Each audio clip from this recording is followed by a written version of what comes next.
Well, that was awesome. Final from New Orleans. The Buckeyes avenged their loss to the Tigers from 1 year ago in the rematch, and it turned out to be not much of a match. Ohio State built a 35-14 lead at halftime, outscoring Clemson 21-0 in the second quarter. Controversial play with 6 minutes to go in the second quarter when Clemson senior linebacker James Skolsky was ejected for targeting on Justin Fields. Fields ultimately toughed it out, outplayed Trevor Lawrence, and it wasn't even close. Fields had a field day. Tossed 385 yards, 6 touchdowns with just 6 incompletions as Ohio State beats Clemson 49-28. And if you remember, Clemson head coach Dabo Swinney had been adamant that Ohio State didn't belong here, having only played 6 games. Look, life's not fair. It's just not. I don't know what to tell you. Ohio State, you could argue they didn't deserve to be here, but they proved they belong.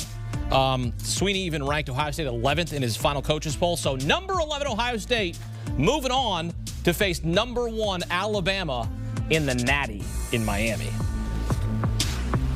Let's get some instant analysis. Welcoming 2-time Super Bowl champ Bryant McFadden and CBS Sports HQ college football analyst Barrett Sallee and Chip Patterson.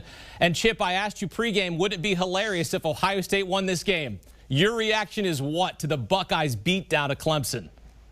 I think Ohio State spent all season preparing for Clemson. I think that they knew the moment that the Big Ten brought football back that there was a good chance that they would be in the college football playoff. And whether it be in the semifinal, whether it be in the national championship game, I think that Ryan Day wanted his vengeance because I have not seen this Clemson defense on its heels like that really since LSU and Joe Burrow. And so for Justin Fields, for Ryan Day, for this Ohio State offense to absolutely pick Clemson's defense apart, incredibly impressive performance. Hats off to Ryan Day, hats off to Justin Fields, because we were looking at this as Clemson as a touchdown favorite. You know, even I thought low scoring game, big game Dabo, but just from the jump, you could tell that all of those predictions were hilariously wrong. And so, yes, Hakeem, wouldn't it be funny if Dabo had to eat his words after talking all that smack? It is hilarious. But I also want to make sure that we focus on the fact that this is a great moment in the Ohio State Clemson rivalry. This is a great moment in the Dabo Day rivalry. I mean, the series all time doesn't have many meetings, but it started with a punch with Woody Hayes to a Clemson player. This was a double punch from Day and from Fields. And boy, it's a big win for Ohio State, who now gets to play for a national championship against Alabama. Well said, Chip. Barrett, look, you all sat up here and were picking Clemson to cover. And look, as an Ohio State fan, I was even doubting the Buckeyes' chances. And so now I'm pleasantly surprised. Your reaction is what to this outcome? Well, the biggest thing, Hakeem, was the defense. I mean, the defense had not been great for Ohio State all year. It had been a little inconsistent. Those boys dominated Clemson's offensive line up front. And I think that's the biggest takeaway, is that you knew you were going to have the offense. You knew with Chris Olave and Justin Fields and Ryan Day calling the plays that the potential to be explosive offensively was there. But you didn't know if the defense had a heartbeat at all. That heartbeat was alive and well at a high rate against Clemson. So that was the biggest thing to me, is that they didn't fall for eye candy. They were tough. They were deep. They rattled Trevor Lawrence. I think they only got 1 sack, but the hurry numbers have to be up in the high teens. It was an annihilation up front, and that was the thing that stuck out to me, is that if you're going to beat Alabama, you got to have just enough defense. I didn't think Ohio State had just enough defense before this game, and now I absolutely do. B-Mac, I want to take you back to 6 minutes to go in the second quarter. A controversial play on James Skolsky called for targeting the senior linebacker for Clemson on Justin Fields. Look, I'm not an expert. You're the expert. That looked like a clean hit to me. Well, the letter of the law says it was not clean, and because of that, he was ejected out of the ball game. Look at the crown of his helmet. That's something that the league, college football, they're trying to get out of the ball game. And I don't think he did it intentionally. He was just trying to make a physical play on a very, very elusive runner, and he just went with all his might, but he dropped his head. He lowered his head. So it's not just about protecting the runner, but also protecting the guy who's trying to deliver the blow. We've seen time and time again, and I like to go back to Ryan Shazier hit with Pittsburgh against Cincinnati when he had that back injury. And remember, he lowered his head. He led with the crown of his helmet. helmet. That's a very, very dangerous, scary situation, not just for the ball carrier, but in some cases it's more scarier for the guy who's delivering the blow. So I think based on what we've come to terms and understanding what they're expecting you to do. And I once played defense, and I used to love to be able to lower up my helmet and drop a blow on someone. But that's not the right way to tackle, because you need to protect yourself along with protecting the guy who's carrying the football. So me personally, Hakeem, they got it right. Yeah, it was certainly a turning point in the game, because then 2 plays later, Justin Fields comes back in, throws a touchdown, and then he adds one more before halftime. They scored 21 points in the second quarter. Clemson struggled in the first half, giving up almost 400 yards of total offense. It's something we had not seen from a Clemson defense, from a Brent Venables defense. When you look at this defensive effort as for Ohio State, keeping Clemson contained, Chip, what stands out to you? Clemson's offensive line was not championship caliber, and I think that we saw the warning signs with the way that the rushing attack had sort of tapered off a little bit from what we saw in the previous 2 seasons, because Travis Etienne had 6 straight games without 100 yards rushing. That was unusual for the 2-time ACC Player of the Year. We also saw that just sort of as a team, even with Trevor Lawrence starting to become more a part of the ground game, Clemson's rushing attack was averaging 2 yards per carry less than what it averaged in 2019 and 2018. Both those years above 6 yards per carry. Remember, that was the stretch when they went 29-1 between those 2 seasons. These numbers, they were a little bit closer to 2017, which brings about something else that's very interesting, which is that no Clemson Tiger has anything nice to say about New Orleans, because they've got a semifinal loss to Alabama, they've got a national championship game loss to LSU, and now they've got this loss to Ohio State. And what is the common thread in all of those? Very early on, you could tell Clemson was probably not going to win. So the Tigers and New Orleans, I understand a lot of people have trouble with New Orleans. You go there, you have a bad experience, you can't help yourself. It's a familiar cycle. But that's what Clemson has right now with the Sugar Bowl and with the Mercedes-Benz Superdome. There's just something about Clemson that cannot get it done in New Orleans. And one thing I like to highlight, when you look at both ball teams go toe-to-toe, Ohio State, they're the more physical team. I mean, Clemson's defense, a unit that I thought would have success against Justin Fields, against Ohio State offense, they didn't stand a chance. They lost the battle in the trenches. They surrendered almost 200 yards to one ball carrier in Sermon. He had 193 to be exact. And Justin Fields, he was just so phenomenal today. Only 6 incompletions, almost 400 yards, 6 passing touchdowns, and he was dropping dimes. I mean, it didn't matter who he was throwing the football to, but they were able to create separation, and he was dropping big-time dimes to his pass catchers. And they can continue to play with the momentum they play with today. Not to mention the production they got from the tight end position. That's huge as well, especially in the red zone area. We knew that Ohio State had talent, right? We knew they were very, very explosive, but we just didn't really see them put it together. And maybe the lack of ball games probably was something that we didn't understand and played a big part in the inconsistency in which we saw from Ohio State. But right now, it seems like they're playing some of their best football based on what they did tonight. And this is the most important time to do so. So Justin Fields, I mean, he outperformed Trevor Lawrence. His offense outperformed Clemson's offense as well. And defensively, that was the most surprising, shocking thing for me watching this ball game, seeing how well Ohio State's defense just played, especially against the run. Yeah, Barrett, how about the role reversal this year and this time around for Justin Fields and Trevor Lawrence? Trevor Lawrence was the guy last year that led Clemson back to a win. They were down 16-0. He throws a touchdown in the final 2 minutes to lift Clemson over Ohio State. We saw Justin Fields throw a costly interception that sets that up. And then this year, it's Justin Fields as the star, 385 yards, 6 touchdowns, 6 incompletions, and it's Trevor Lawrence, the presumptive #1 overall pick in the 2021 NFL draft, looking not so #1 draft worthy. Justin Fields was tough, and he looked phenomenal. And considering he was banged up in the Big Ten championship game, questions coming out about his thumb injury, was he going to be good enough in this game? He proves all the doubters wrong.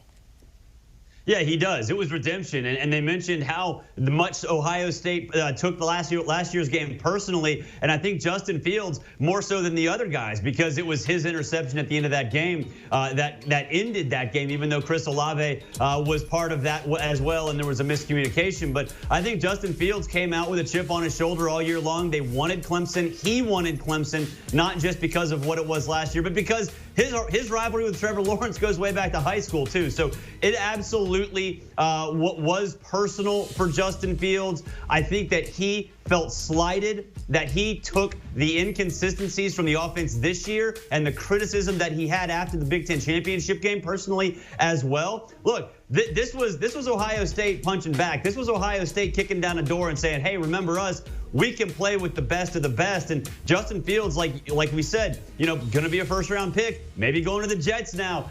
He showed why. The touch he had on his deep balls, especially that touchdown to Chris Olave, that's not something you teach. And to do that with hurt ribs, to do that on the run, moving in the pocket, I mean, look, he just fulfilled all the recruiting hype and shows why he's probably right behind Trevor in terms of the NFL draft.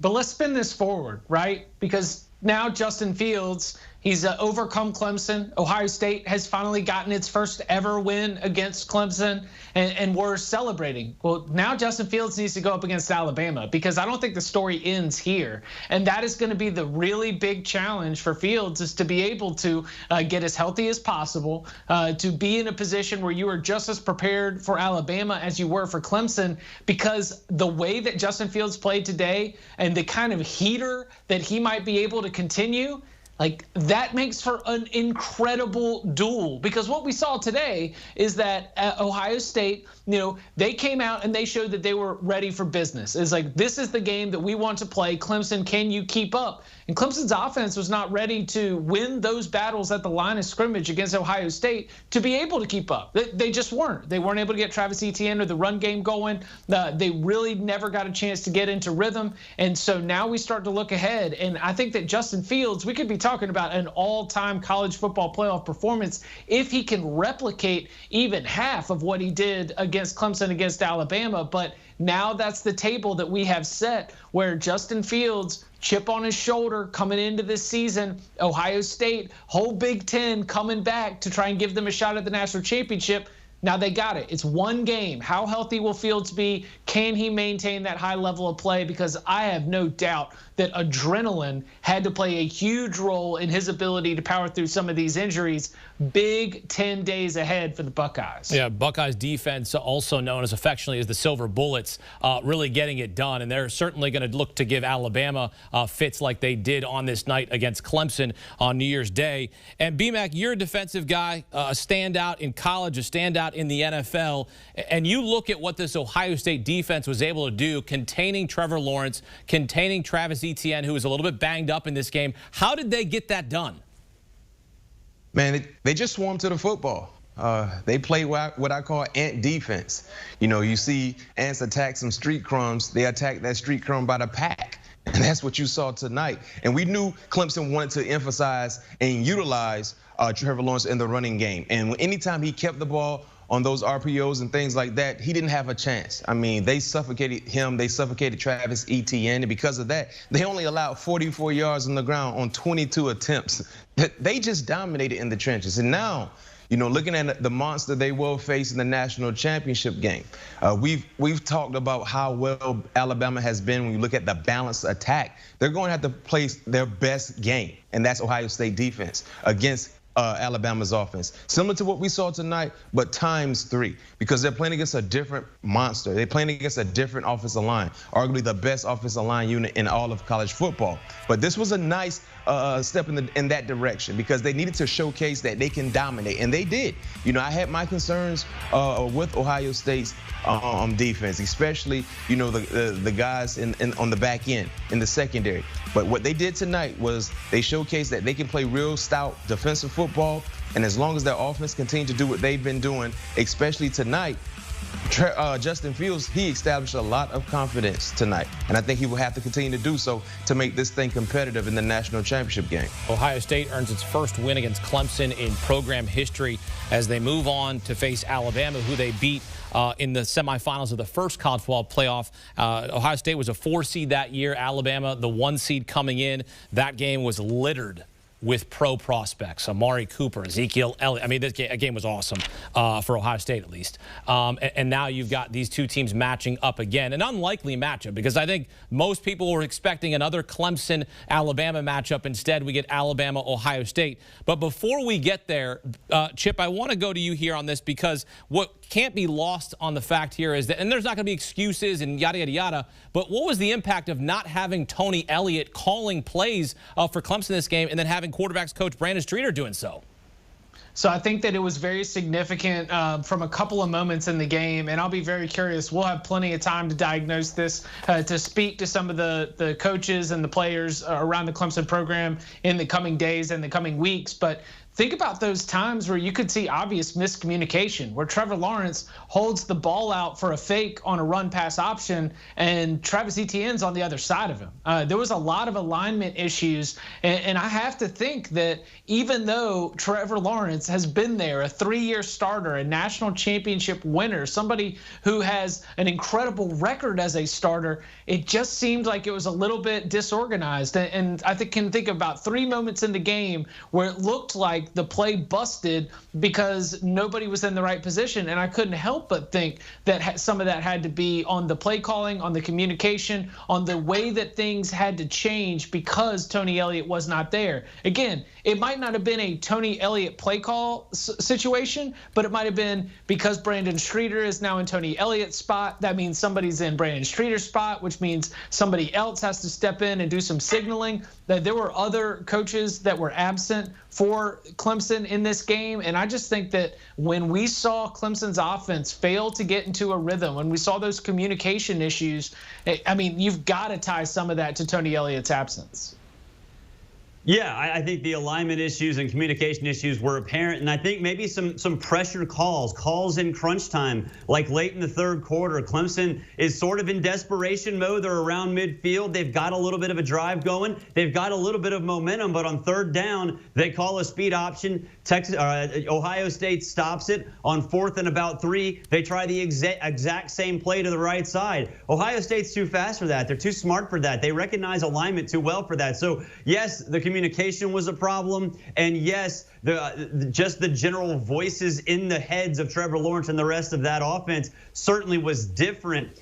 But I think the play calling itself, specifically in crunch time when they're in desperation mode, I think it really suffered quite a bit. And I think no more so than that 3rd and 4th down sequence in the third quarter, late in the third quarter, when they called 2 option plays and failed on 4th down.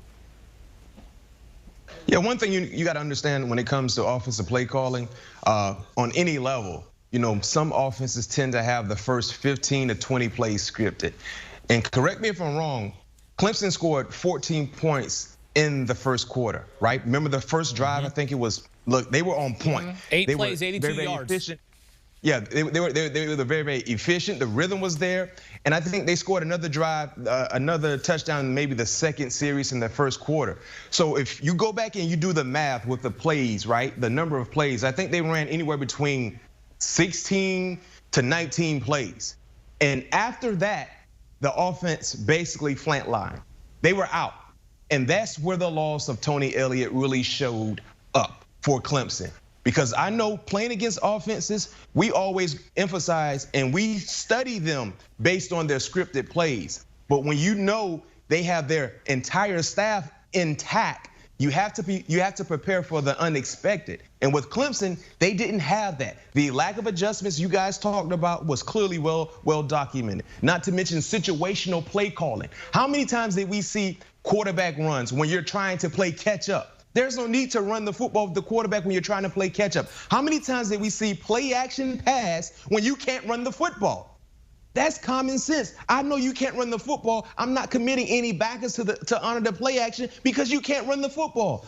Ohio State's front 4, they were stuffing the run without any extra hats in the box. So me personally, when you're playing catch up, you got to understand what you're seeing offensively and what you should do offensively. So me personally, that first drive and the second scoring drive in the first quarter is where Clemson just ran its course. They ran out of plays. If they had Tony Elliott, I'm not saying we would have seen a difference in the final outcome of this ball game, but maybe we would have seen more consistency from the offense like we've seen throughout the year when Tony Elliott has been able to call plays. Because like I said, I would love to do the math. I don't know exactly how many plays we saw in the first 2 touchdowns, but I believe it would be anywhere between 16 to maybe 20 plays that they scored 14 points, and after that, it was done. They were done. Yeah, BMAC, after that 14-7 lead, Ohio State responded to touchdown passes to both their tight ends, Luke Farrell and Jeremy Ruckert. And something also unlikely, Ohio State tight ends, 3 touchdowns in this game coming in. 3 receiving touchdowns all season for Buckeyes tight ends. An unexpected win for the Buckeyes. Much more ahead here on CBS Sports HQ. Do you want a sports network that delivers everything that matters about the game? The highlights, the picks, the instant analysis. No yelling, no fake debates, no politics. Hit the subscribe button and never miss a moment.